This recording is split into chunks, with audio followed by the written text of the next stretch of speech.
to the Self-Made Book channel. I'm Bianca. And I'm Byron. Today we are joined by the amazing Kayleigh Benoit, who is the founder of Byron London. How are you doing today, Kayleigh?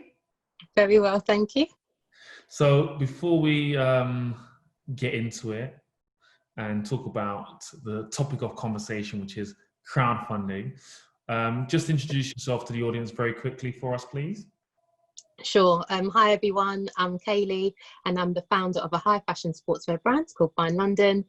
Byron London is a fitness and athleisure brand, and we specialise in headwear that protects against sweat, heat and moisture, and is the first brand of its kind to cater for all hair types and textures. Excelente. So we're talking about here, we're going to talk about crowdfunding, and we know that you've recently had a successful crowdfunding round. So we want to get all the hints and tips from you, but let's talk about, first of all, the particular product that we want to talk about, which is the NatWest Back Her Business crowdfund. I don't know if you want to go over it, or we just pass this all over to Kayleigh to talk about, whichever you prefer. I wasn't even going to talk about it. I was just going to talk about it. So let's talk the about branded version. Let's talk about, first of all, the branded version of the crowdfund that we're talking about here, so people know what we're talking about, right? So can you explain what the NatWest Back Her Business crowdfund is and how it helps entrepreneurs and who it's for, essentially? Sure. So NatWest Back Her Business is a collaboration with NatWest and also Crowdfunder. So they partnered together to allow more female founders to start their business or scale their business. So it's specifically for female founders, hence Back Her Business. And what they're prepared to do is offer and provide 50% of the funding of whatever you raise, and that's up to the maximum of £5,000. So if I want to raise £10,000, which I did, 5,000 can come from NatWest and 5,000 from me. So they will give you 50% up to the maximum of £5,000. Cool, because there was a bit of confusion about the numbers because some people raised 5,000 hoping they'll get 5,000. Is that what it was? Yeah, I think so. Yeah. But it was actually, you had to have, your target had to be 10 for you to be backed 5. Even if you raised 5, they weren't going to give you an extra 5. They give you half of what you raised based on your target, essentially. Yeah. So let's break that down. Let me break that down in my mind. So first of all, you need to have 100 supporters to get this, right? To get the max. Yeah, to qualify as a crowd. To qualify as a crowd. They did think about this. So it's clever because one person couldn't get £5,000 backing from one person and then get 5K from NatWest. They wanted a crowd to be involved in your initiative. Yeah, and if you have someone who pledges more than once, that still counts as one supporter. Of course. So it counts. So in order for you to get the £5,000, you must have a target of 10,000 essentially. Yes, absolutely. There we are. You've got to include that in total. Because if you put in a request to raise £5,000, then they're only going to, not only, but they're going to give you 2,500 and you raise 2,500. So yeah, when you put in the total amount, include what you want NatWest to give you. But then be mindful as well that if you want to request £20,000, NatWest can only still give you a maximum of 5,000. So that's like the max. Excellent. Okay, cool. And if you didn't raise, if you said 20 as your target and you didn't raise that 20, you wouldn't get the 5 or any of the rest of the money. Yeah. So they're really good in the sense that what they'll do, they will put on your crowdfunding page, they will put in their funding once you've reached 25% of your target. And depending on, there's like 3 tiers of how many supporters you need to have on your platform, and they will give you a certain amount of money. But if you don't get that 400%, they take that back. They're like, yeah, that comes back. You've got to raise what you said you were going to raise. Excellent. So tell us how the journey was for you to start with. What was the journey like for you raising? What did you raise? How much did you raise first of all? I raised £10,500 from 225 supporters. Wow. So yeah, amazing. I'm still like, ooh, do I know 225 people? That's why she's smiling. Yeah. I do now, yeah. Well done. That's definitely a great achievement. So that goes without saying. That is not, it's not easy. It's no. not easy getting people to help you raise funds in any capacity. So what was the journey like for you? So I put in the application in. You had to state how much you want and like the duration as well. So there's preparation to be done behind the scenes. So it's really important that you prepare. I put in that I wanted to do it for 5 weeks, so 35 days. I did that strategically because it costs over 2 paydays. So I have to be real at the end of the day. We're in a pandemic, so you know I've got to do what I can to get the 10,000. Maximum time you can do the crowdfund for? I don't think there is. That you select a number of weeks, but it can go on for quite a long time. NatWest are great because they do give you a lot of resources, and they do say that they give an average time, or the best time is a 4-week crowdfund. But based on this current circumstance, I wasn't taking any chances. I said 5 weeks. Absolutely. Cool. So yeah, so sorry, carry on. So yeah, it's 5-week crowdfund.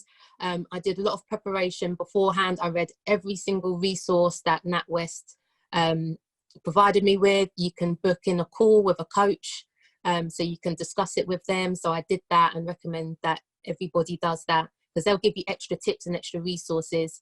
And then I went live on the 1st of May at 10 a.m. and I had people lined up ready. So you want to get pledges in as soon as, so you need to start filling your crowdfunding pot, because then other people will see it and think, okay, this is worthy of pledging to. And I had a strategy. My strategy was 100 people as soon as possible. That was all that was in my head. 100 people, because I knew once I had 100 people and 25% of my target, NatWest would give me the full £5,000, and that makes the crowdfunding pot look fleshy and juicy, basically. I love that.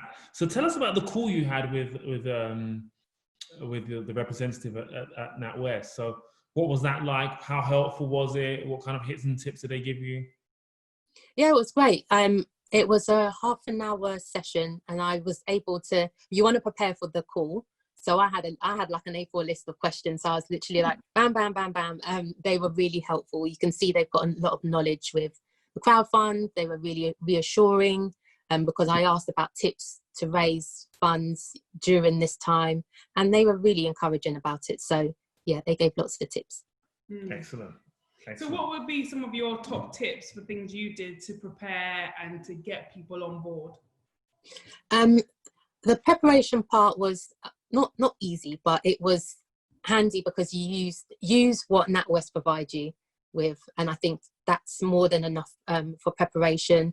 I chunked the goals down, so I made it very clear on social media to my friends. I didn't just say I'm aiming to raise £10,000. The first thing I said was my first goal is 2,500, and then what I did a lot of like social media graphics to give little like visual steps towards it, so people could see I was edging closer and they felt a bit more inclined to support when the goal is smaller. And I just was very transparent with the whole journey, and I updated every single day on all platforms: Instagram, Facebook, WhatsApp status, LinkedIn, Twitter, and I would screenshot the main crowdfunding page probably about 3 times a day, so people could just see it all the time. I was very much like omnipresent.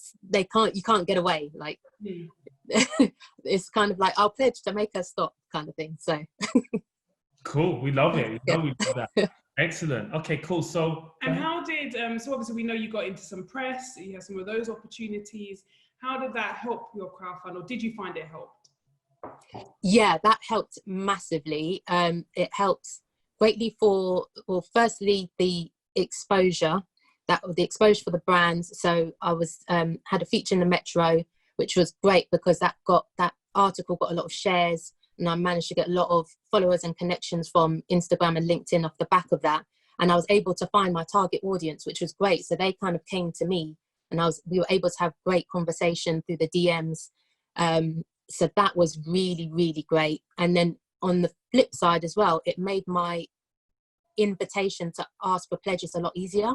So I put that on Facebook. I put like a link to the article and said I've been featured in the Metro, and then all the likes that I got off the back of that article, I went into the messenger of every single person and said, thank you for liking the article.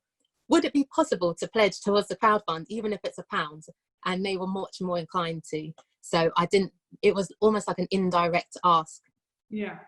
And that individual pressure, I think, works a lot, doesn't it? Because once someone's had that direct, when you see an open message to a group, it's like, oh, okay, I'll think about it. But when you get that direct message from someone, you now feel more inclined to feel like the pressure is on something. And I feel like they made the first move for liking it in the first place. So I'm like, thank you for that. Will you be able to pledge? So yeah, it was great. Warm lead. Where did you get these sharkish movements from? Where did you learn these kind of tactics, guerrilla tactics? Anyway, so what would be, I guess, your top tips for someone thinking about doing a crowdfund or the NatWest crowdfund? I think I've said quite a few of them already. Chunk your goals down. Definitely be omnipresent. So be everywhere on your socials, update daily. Even if you feel that it's a lot, there's someone who may not have seen something you posted on Monday, but they may have seen it. They may see it the next day. So just be really consistent every single day. Don't be afraid to ask as well. I initially felt that it would be a bit uncomfortable to ask for money during this time, but it was really overwhelming to see who was willing to pledge. And some people pledged, and a lot of people pledged, and I don't know them. And I think that still gets me like, oh wow, because there's people who really support the vision. Make sure the brand message is really clear, because I feel that people are more attached to that than the product itself. They understood what I'm trying to achieve, so just make that really clear. And I think getting in the press was really, really beneficial, because I managed to get onto BBC Radio London on Saturday, and that was off the back of the Metro article. So yeah, you'd get out there. By then, no? I'm sure you'd already hit numbers by the time you did radio. Yeah, what it was, they had messaged me in the DMs and said, would you like to be on the show? And I've said, yeah, of course. And then I asked, just out of interest, how did you find out about the brand? Because I'd like to know like how you found out about it. And they said it was one of the host's friends had read the Metro article, and then she messaged the host and said, have you heard about this brand? You need to get Kayleigh on the show. So that was really, really great. So yeah, get yourself out there, get people talking about it. So although I think the radio, you were saying it was after she'd hit her crowdfund target. Yes, it probably was, but it's about building the brand, right? Capturing people's attention and still building on that and getting the followers. So when you launch shortly, you'll have lots more people interested. Yeah, exactly that. I treat it as like a really great marketing opportunity, a free marketing opportunity as well. Yeah. So whilst we've spoken about the good things, what about the bad things? What did you learn? What should you not do? What should you not do? I didn't sleep very well for the 5 weeks. I think, but that's just me. I was quite anxious over the whole time.